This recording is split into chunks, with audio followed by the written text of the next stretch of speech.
Sobra 50 ka individual ang nadakpan samtang tulo ka minor de edad ang na-rescue humanalambigit sa iligal nga tari-tari sa Malaybalay City, Bukidnon. Ani report ni Cyril Chavez. Tungod sa nadawat nga taho gikan sa mga residente, gilayon nga gironda sa kapulisan sa Malaybalay ang Purok 3, Sitio Lugdik, Barangay Mapayag kung asa adunay gipahigayon nga iligal nga sabong. Positibong naabtan sa kapulisan ang 58 ka tawo lakip tulo ka mga minor de edad. Sagad pagayod, nakalapas sa quarantine protocols tungod sa wala pagsulob og tarong sa face mask ug labaw na ang social distancing.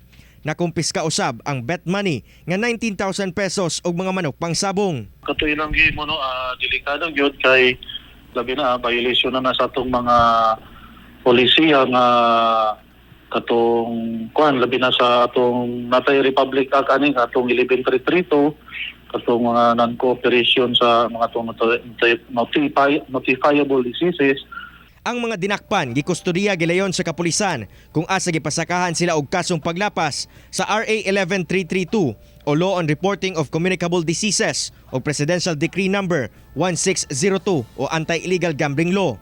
Samtang ang tulo ka minor de edad ang gi-turn over sa CSWD. Hanyo lang ako no sa tanang residente sa Malaybalay na unta mag-cooperate kita.